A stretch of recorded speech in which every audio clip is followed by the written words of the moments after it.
Hey, welcome back for the bonus episode of our Get Your Creative Project Finished challenge. So it's a bonus because presumably you're already done, or what to do after you have completed something.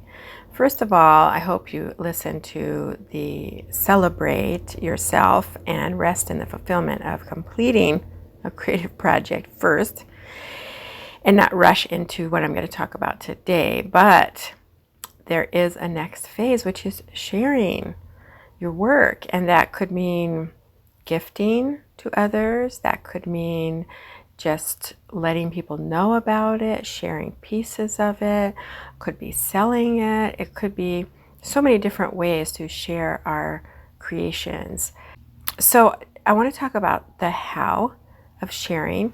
The why is important too. The why is that it is actually the end of the process of creating to share.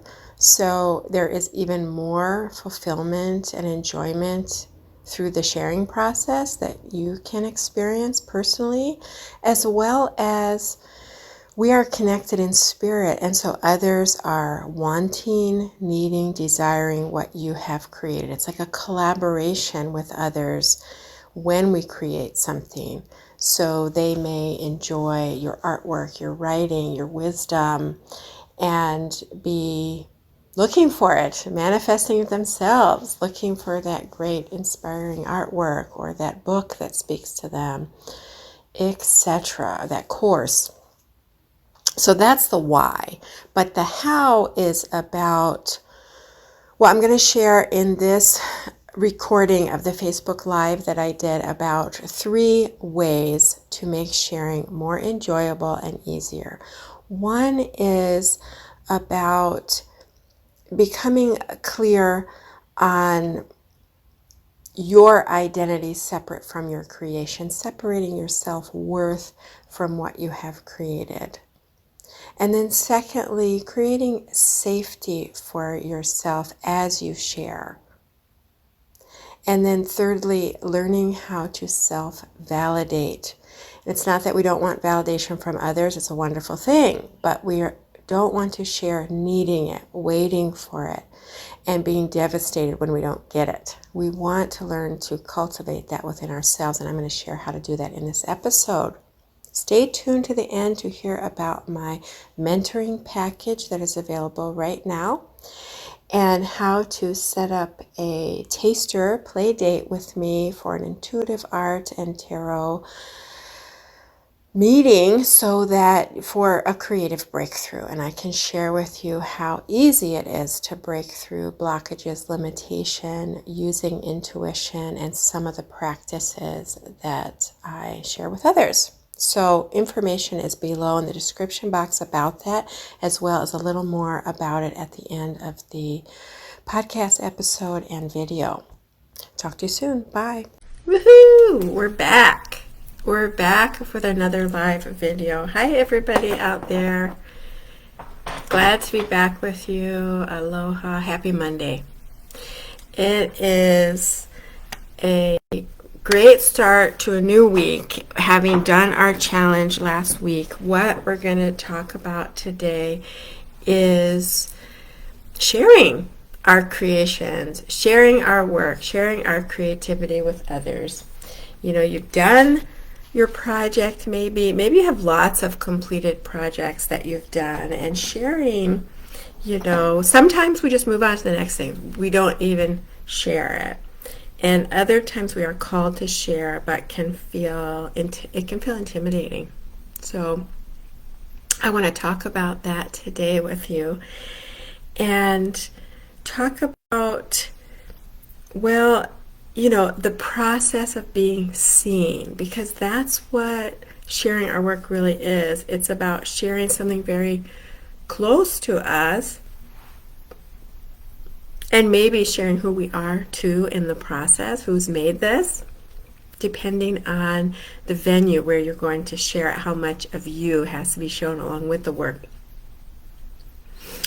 But doubtful thoughts can come in again, a feeling of dread, like what if they don't like it? Or worse, what if they ignore it altogether? Or they think I'm a hack? Or what if they love it and then they expect me to keep making these kind of things and I can't keep up? You notice the human brain is up to its old tricks again of creating problems. Problems if people like it, problems if they don't like it. Our brains are just problem-seeking missiles, if you will. Just where can I find a problem? Where can I find a problem? And what the mind and body is trying to get you to do, just like we talked about with the process of beginning to create, this is the next level of wanting us to, okay, you made that thing, but don't take any risks. But stay in the familiar. Stay in the same.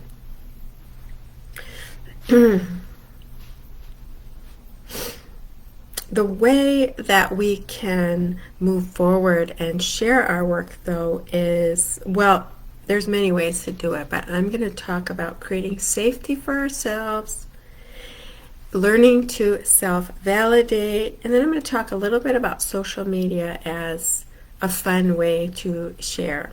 Not the only way, but one that I have enjoyed sharing with over the years, and I'm going to talk a little bit about why it's such a cool thing that we have access to in our day.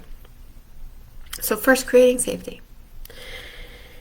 If we are creating from an authentic place, not simply making what we think others are going to like, it can feel as if someone is liking or rejecting us, not just our creative projects. And it is important for us to disconnect ourselves, our full identity, our worth, our value from our creations. Although it can be very personal, we can pour our soul essence into a project, we are so much more than anything we create or do, for that matter. We are an aspect of the divine, a spark of infinity, and our imperfect creations are the expression of spirit through our human selves, our unique lens. It is the universe experiencing itself with unique expressions. Remembering our vaster identity is one way to create safety for ourselves. When we can just sort of sit with that, maybe just take some time to contemplate, I'm so much more than this. It can make the opinions of others, sort of small in comparison or irrelevant to the sharing process. Nice to connect with others, but not required. The other piece, this is kind of an add-on thought I had when I was looking over what I was going to say for today is we are one in spirit. When I talk about the universe experiencing the uniqueness of each of us, but we are connected to others through that spiritual realm. And so when we have something we're putting out into the world, there are others asking for that. It may be someone who will delight in your artwork or resonate deeply with a story you have to tell, or need the knowledge that you have from your life experience. Maybe you're a little further down the journey than they are, and they can learn from you how to navigate, learn the lessons that you have overcome. Let's say if you're creating a course or sharing information with others, writing a book, like a nonfiction book about your experiences, others can benefit from that. And that is another way, besides creating safety, it can actually feel like a push to share. Oh, somebody else is waiting for this. I don't know who they are, but let me share this widely to find them, or have them find my work. So understanding our spiritual essence is the opposite of equating our personal value with how much others like, heart, follow, purchase, subscribe, hire us when we share our creations, our ideas, or what we have made. That being said, it's important to acknowledge that we want to be liked and accepted by others. This is primal. This is a natural, normal human desire to be included, to belong, to be approved of by others. This is not pathology, okay? So this is especially true for women because not that long ago we didn't have access to independent financial resources. So not being approved of, liked, or included was literally life and death, or life and destitution, or extreme poverty. So you had to be pleasant. You had to be tuned into what others thought of you. You had to fit in. So understanding that that is in our cellular memory, in our conditioned memories of what we've been taught, coming up. And our human bodies can have a physiological response to risk. The risk of sharing something might be different, innovative, not approved of by others. And maybe it's something questioning the status quo. That's something about my sharing, that I talk about spiritual topics and also, mass conditioning. Things like patriarchy or toxic capitalism or productivity being, a toxic mindset if it goes too far. And so, I'm sort of questioning authority, questioning the structures that be. Even religion, when we look at patriarchal religions that only have the male deity, that's something I really want to talk about a lot. It feels scary as heck to talk about those things. It has nothing to do with actually present day reality. This is historical trauma that, when we acknowledge that this exists within our bodies. Now, I'm not talking about the spiritual aspect of us. The spiritual aspect wants us to question, wants to share truth, question lies and illusion. But our human self, I have a body made of cells and genetics from people, my ancestors. So tending to our physiology, acknowledging it's risky, means we can normalize, the feelings, and then we can provide self-care for ourselves. And one major self-care skill that you can learn, and self-care can look a lot of different ways, but one is mind-body relaxation, just calming. It's safe to do this with the mind, and then maybe doing some soothing things for the body. I have a heated blanket right now. Some people use weighted blankets. You do yoga, stretching, nice bath, brisk walk, cup of tea. All of these things soothe and relax the body. Deep breathing. Okay, so that's how we create safety with those elements. One is we're not our creations, and two is it's normal for this to be scary. Let's normalize that, take care of our bodies, but still have that expression, what our spirit is wanting to express through us. Okay, our unique expression, I want to say expression in our unique lens, our unique perspective. And the second way to share and have it be easier is to cultivate self-validation. So I love Merriam-Webster is on it. Okay, I love how dictionaries evolve. They have a definition I found online, which is the feeling of having recognized, confirmed, or established one's own worthiness or legitimacy. Boom! Drop the mic. This is quite different from the derogatory term of self-congratulatory, just, egomaniac. And the way we understand that self-love is not selfish, we can understand that self-validation does not mean we don't learn or improve. Does not mean we don't take others' constructive feedback. It means we are not waiting for others' approval to feel successful, worthy, or legitimate. That is so powerful. Let me just say that one more time. We are not waiting for others' approval to feel successful, worthy, or legitimate. And, if you're trying to sell your creations, we could say we're not waiting for sales to feel successful, worthy, or legitimate too. You could add that in. The feeling aspect of this is important because when we feel worthy already, or we feel legitimate already, we're not waiting for someone else to approve of us to feel good, or to tell us we have the right to take up space with our creations, our ideas, our art, or our writing. And we're not waiting for someone else to help us feel good as a creator. We are taking leadership here by validating ourselves, learning to do that. And when we accomplish this feeling of self-validation, what others think reduces in importance. It's nice. We're happy that others like what we've created, but we don't need it to feel okay. So that is a form of self-sufficiency. And depending on your background, this may be more difficult to cultivate for some rather than others.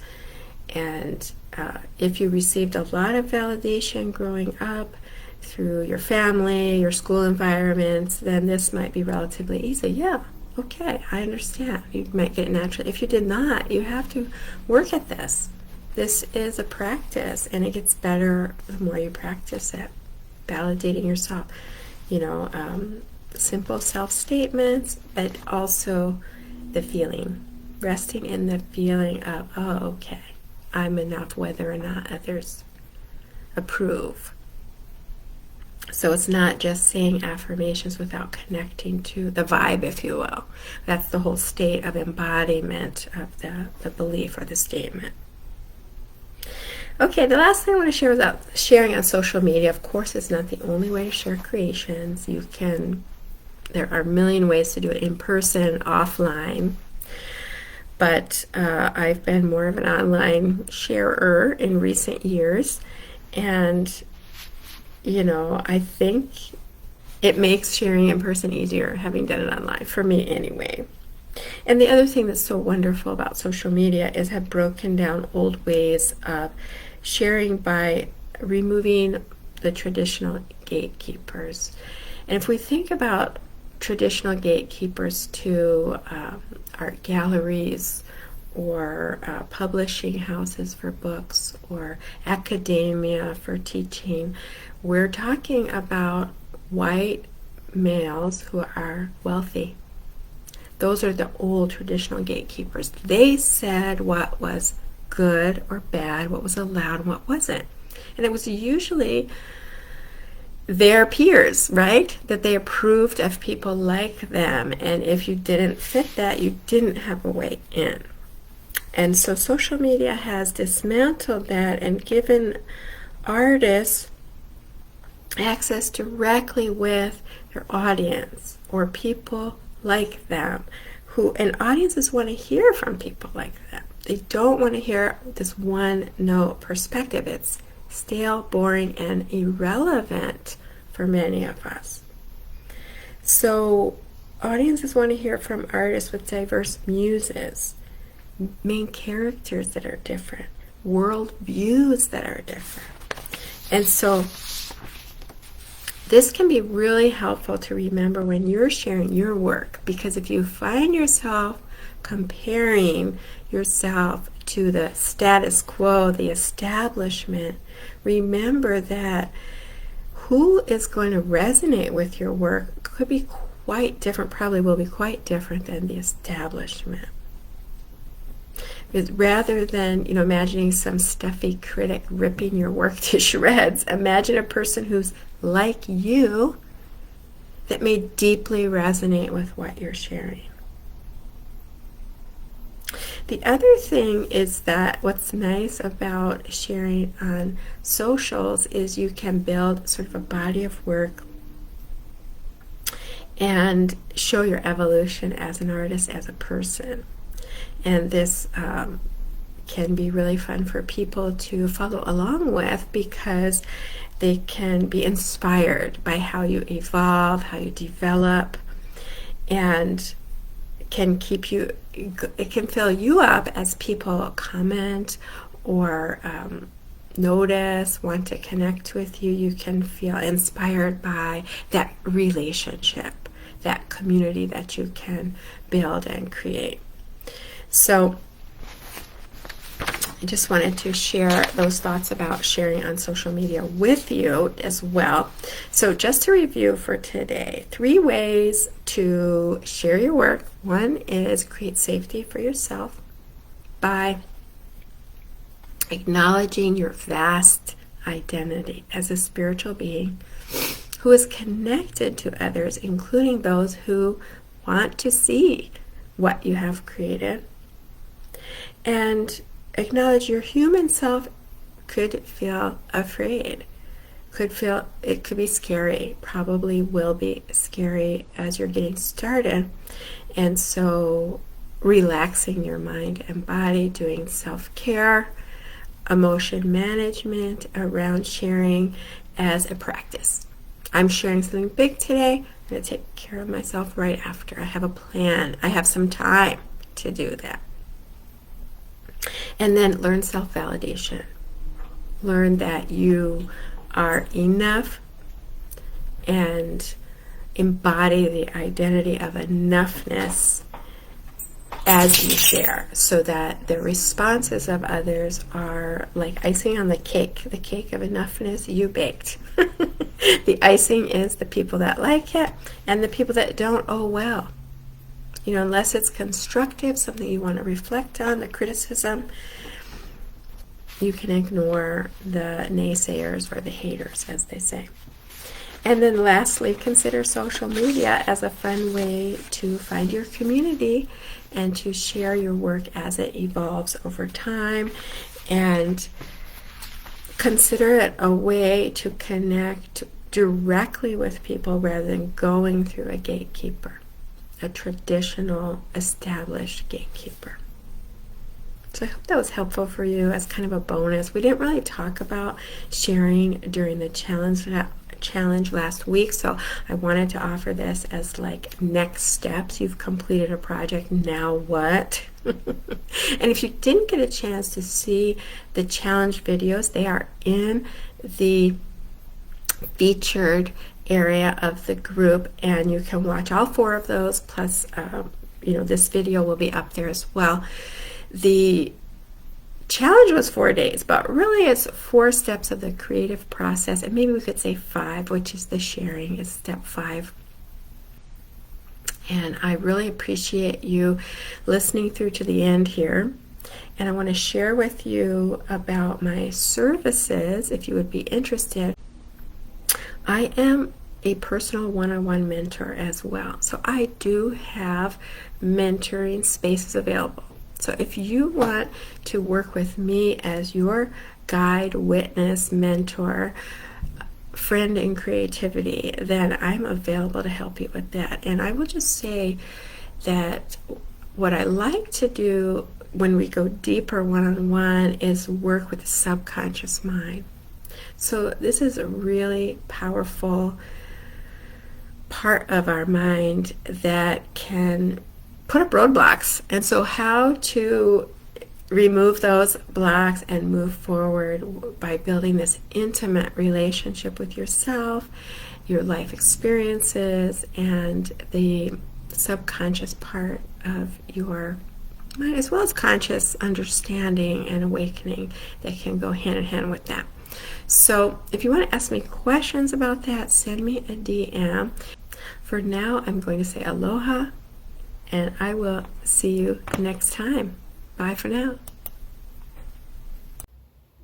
Okay, well, you have completed the entire creativity challenge and the bonus episode. Good for you. And if you listen to this one and you didn't hear the others, the link to the playlist is below as well as a link to sign up for an intuitive play date with me and have a taste of what it's like to have support for breaking through limitation, having those creative breakthroughs, knowing what to do next, becoming crystal clear, all the things.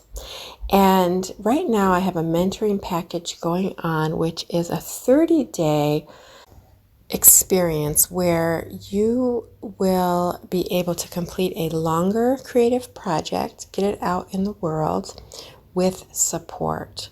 So there'll be video meetings where we will deep dive together weekly for 90 minutes in extended sessions to really dive into what you are wanting to create and how to move forward with it. In between those sessions, there'll be Voxer coaching, 30 days of daily connection. If you hit blocks or limitations as you're moving forward on your own, I will be there to support you.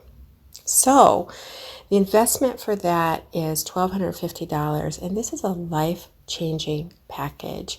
You are going to have tools and strategies to take with you into your creative life for the rest of your life, and you will exit this program a different version of yourself, a more creatively expressed version of yourself, more empowered to put what you have to share out in the world. So check out a little more about that below on the link and sign up. I look forward to connecting with you soon. Aloha. Bye for now.